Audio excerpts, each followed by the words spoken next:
Hello दोस्तों, कैसे हो? तो आ चुके हैं दोबारा से हम एक नए लेक्चर पे, जहाँ पर हम कॉन्स्टिट्यूशन की सीरीज़ हम चालू कर चुके हैं ऑलरेडी। लक्ष्मीकांत को कवर कर रहे हैं, प्लस डीडी बासु हम उसके साथ साथ कवर कर रहे हैं। तो हम दोनों पोर्शन देखेंगे, अगर कुछ भी थोड़ा सा अगर जो भी हो सकता है मिला जुला रूप, वो हम कोशिश करेंगे आपको प्रोवाइड करने की। ओके। तो यहाँ पर एक चीज़ का ज़रूर ध्यान रखना कि preamble of the Indian constitution है क्या। आज हम प्रेम्बल पढ़ने वाले हैं, प्रेम्बल में क्या है एक्चुअली, इसे इंट्रोडक्शन ऑफ इंडियन कॉन्स्टिट्यूशन क्यों कहा जाता है। पीछे आपके प्रेम्बल है बिल्कुल लिखा हुआ, we the people of India having solemnly resolved to constitute India into a sovereign socialist secular democratic republic and a secure to all its citizens justice liberty equality and fraternity. तो ये सब कुछ हम पढ़ेंगे, देखेंगे, समझेंगे, कोशिश करेंगे चीज़ों को अच्छे से जानने की, ताकि आपके एग्जाम पॉइंट ऑफ व्यू से हम सारी चीज़ें कवर कर पाएँ। ठीक है। तो अगर आप यहाँ पर देखेंगे, what is the preamble of Indian constitution, what the information it provide. तो यहाँ क्या बेसिकली है, क्या कॉन्स्टिट्यूशन और क्या इन्फॉर्मेशन हमें प्रेम्बल देता है। तो दोबारा से हमारे पास दोबारा प्रेम्बल है, कॉन्स्टिट्यूशन ऑफ इंडिया, जो कि आप देख रहे हो, जहाँ पर हम देख चुके हैं we the people of India, हम भारत के लोग, हम एक सोवरेन सोशलिस्ट सेक्युलर डेमोक्रेटिक जो रिपब्लिक नेशन है, वो जस्टिस प्रोवाइड करते हैं सोशली सोशल इकोनॉमिक पॉलिटिकल को, लिबर्टी प्रोवाइड करते हैं thought expression belief faith and worship की, इक्वालिटी देते हैं स्टेटस ऑफ द अपॉर्चुनिटी की, fraternity assuring the dignity of the individual and unity for the integrity of the nation की। In our Constitution Assembly, this 26th day of the November for 1949, do hereby adopt, enact and giving to ourselves this Constitution. कब दे रहे हैं? 26 नवंबर 1949 को। ध्यान रखना, already ये वाली date इस तरीके से कॉन्स्टिट्यूट प्रेम्बल आ चुका है पेपर के अंदर, और इस पेपर के अंदर डैश डैश लगा हुआ था इस डेट वाली एरिया पे। तो इसका आंसर बताओ। सी ए पी एफ में ऑलरेडी पूछा जा चुका है ईस्टर्न कमांडेंट में। ठीक है। तो ध्यान रख लो, हर चीज़ ज़रूरी है समझना। आपके लिए तो ये पूरा ज़रूरी है, क्योंकि हर किसी वर्ड को आपको समझना ज़रूरी है। तो क्या है the preamble of the Indian constitution, brief introductory statement that sets out to guiding purpose, principle and philosophy of the constitution. The preamble gives an idea about the following. किस किस को? The source of constitution, the nature of the Indian state, a statement of its objective and the date of adoption. यानी कि क्या है, source कौन है constitution का ये बताता है, नेचर क्या है इंडियन स्टेट का ये बताता है, statement objective date of adoption बताता है, जो कि हमने पूरा का पूरा भी पढ़ा। तो अगर आप यहाँ देखोगे, we the people of India, same दोबारा से आपके पास सेम चीज़ है। जस्टिस किसका है, लिबर्टी किसका है, इक्वालिटी क्या है, फ्रेटर्निटी क्या है, कब एडॉप्ट कर रहे हैं, किसको एडॉप्ट कर रहे हैं, और कौन कौन सोर्स है, ये हम बता रहे हैं। We the people of India, source of the constitution क्या है, we the people of India. We the people of India किसको बताता है, एम्फेसिस किसको करता है, that the constitution is made by the Indian people, not given by the another outside power. किसी हमें ब्रिटेन ने नहीं दिया, अमेरिका ने नहीं दिया, किसी ने नहीं दिया, लोगों के थ्रू ये कॉन्स्टिट्यूशन बना है, लोगों ने दिया है ये constitution. It's also emphasis the concept of popular sovereignty, यानी कि हमारा देश खुद सोवरेन है, अपने लिए एक अलग संविधान बना सकता है, अपनी चीज अपने फैसले खुद ले सकता है। बेसिकली ये जो फैसला है, ये फिर ये जो लाइन है सोवर्निटी, ये रूसो की कहानी से ली गई है। रूसो बेसिकली एक अच्छे खासे पॉलिटिकल फिलोसोफर हैं, जो कि इन सारी चीज़ों को बताते हैं।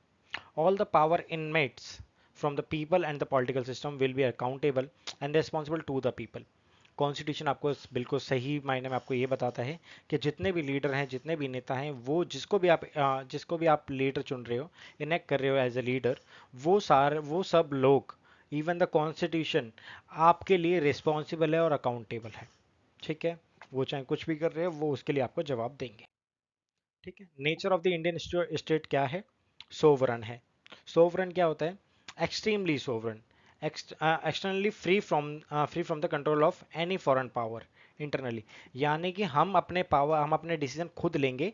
मैं किसी दूसरे कोई दूसरी कंट्री कोई अलग देश आके हमारे ऊपर ये नहीं कहेगा कि आपको ये करना है। फॉर एन एग्जाम्पल के लिए अभी रिसेंटली यूक्रेन और रशियन वॉर हुआ था, जहाँ पर इंडिया के ऊपर ये दबाव डाला जा रहा था कि वो इसी वॉर को रोके।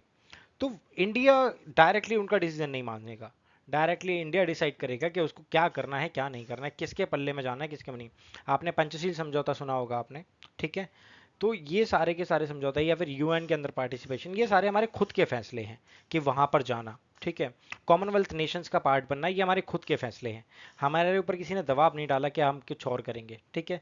तो इसे कहते हैं सोवरनिटी, आप एक कंट्री खुद अपनी चीज़ों को हैंडल कर पाए। सोशलिस्ट है, Socialism is an economic philosophy where means of production and the distribution are owned by the state. India adopted mixed economy जहाँ पर socialist plus capitalist दोनों की दोनों चीज़ें चलेंगी. तो इस चीज़ों को हम मानते हुए चलते हैं. ठीक है. वहीं जब मैं सेक्युलर की बात करता हूँ तो यहाँ पर आप सेक्युलर पढ़ेंगे और मैं डेमोक्रेटिक की बात करूँगा तो हम डेमोक्रेटिक पढ़ेंगे. तो जब हम सेक्युलर की बात करेंगे तो हमारा देश सेक्युलर है. S R Bommai other union versus of India जो मामला है 1994 सुप्रीम कोर्ट. तो वहीं 1918 के भी यहाँ पर देखोगे तो यहाँ पर एक चीज चलता है कि feature of the secularism as envisaged in preamble is the main that the state will have no religion.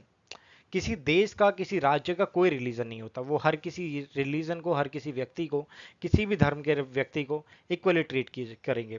ऐसा नहीं है कि आप किसी हिंदू मंदिर को जाके आप एक दान दोगे लेकिन मुस्लिम को नहीं दोगे. स्टेट किसी मंदिर को या कि मस्जिद को किसी को भी अपने आगे तवज्जो नहीं दे सकता. उसको इक्वली ही ट्रीट करना पड़ेगा.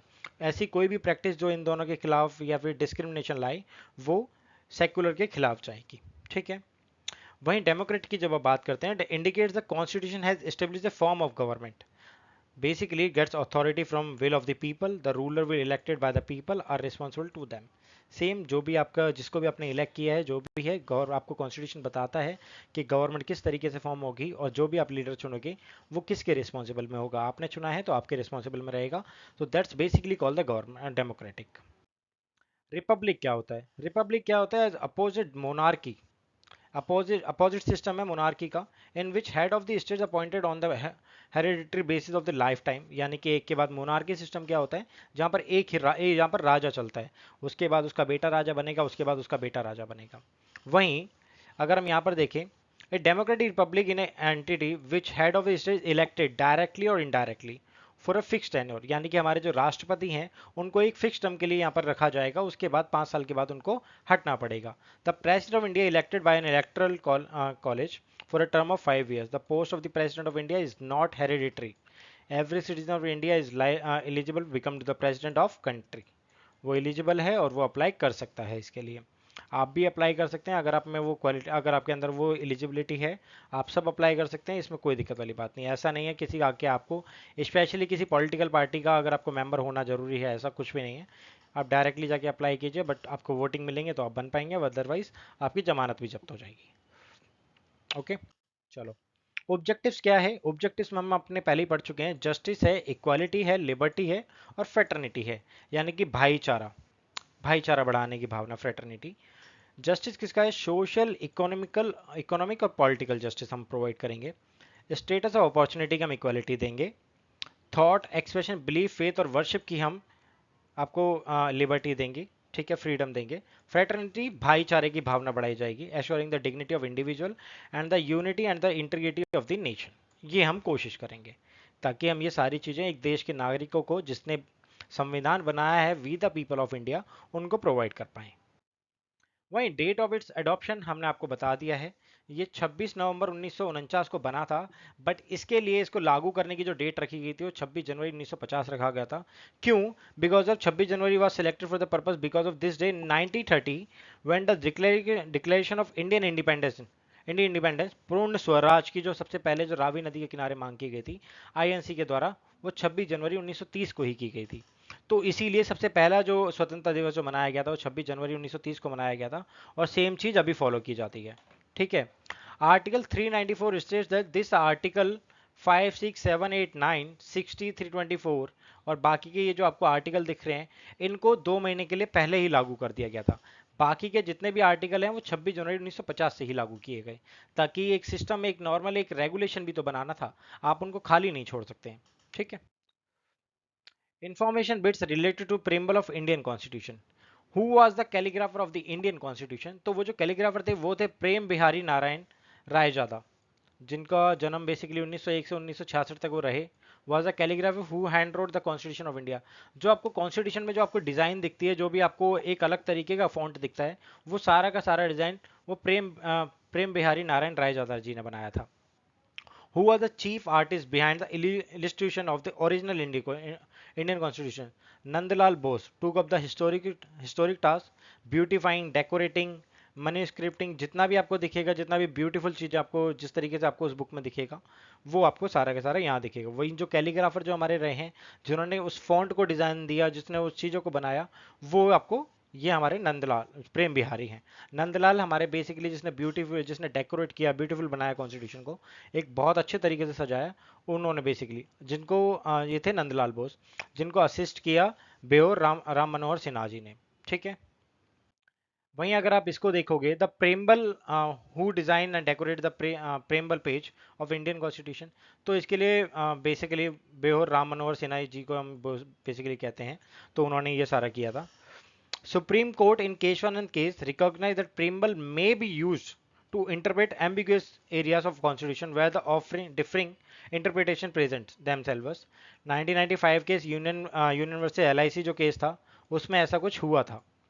As originally enacted, preamble described that sovereign democratic republic in 1976 42 amendment changed this by adding socialist and secular, reading sovereign socialist secular democratic republic।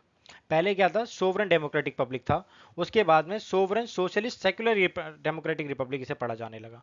तो जो सोशलिस्ट और सेकुलर जो वर्ड थे, ये 42वें संविधान संशोधन 1976 में इनको जोड़ा गया। ठीक है। तो ध्यान रखिएगा। लेकिन आप किसी भी, आप कोई भी कॉन्स्टिट्यूशन के अंदर चेंजेस करेंगे, उससे जो बेसिक जो स्ट्रक्चर है कॉन्स्टिट्यूशन का, वो आहत नहीं होना चाहिए, वो खराब नहीं होना चाहिए। बाकी आप कोई भी कॉन्स्टिट्यूशन में चेंजेस करेंगे वो एक्सेप्टेबल होंगे। जो बेसिक स्ट्रक्चर है वो हम आपको दूसरे, इसके बाद जो हमारा लेक्चर्स होंगे उसमें हम आपको पढ़ा देंगे। तो आज के लेक्चर में बस इतना ही। दोबारा मिलते हैं एक नए लेक्चर में, आगे की चीज़ें पढ़ेंगे, केशवानंद भारती मामला और बेरुबाड़ी मामला, इन सब चीज़ों को समझने की कोशिश करेंगे। आशा करता हूँ लेक्चर आपको समझ में आया होगा, आपने सोचा समझा होगा, थोड़ा सा चीज़ों ने जो आपने पढ़ रखी हैं उससे आपने रिलेट किया होगा। आप टेस्ट सीरीज जरूर लगाएं, विदाउट टेस्ट सीरीज आपकी चीज़ें सक्सेस नहीं करेंगी। जब तक आप मेरे से यहाँ पर पढ़ रहे हैं उसके बाद आप टेस्ट सीरीज नहीं लगा रहे हैं, that will not be work. सारी चीज़ें करो, सब चीज़ें जरूरी हैं, बुक भी पढ़ना जरूरी है, वीडियो भी देखना जरूरी है, सब जरूरी है। आप सिर्फ एक चीज़ के भरोसे कभी मत बैठिए। तो आज के लिए बस इतना ही, दोबारा मिलते हैं। थैंक यू सो मच एक नए लेक्चर के साथ।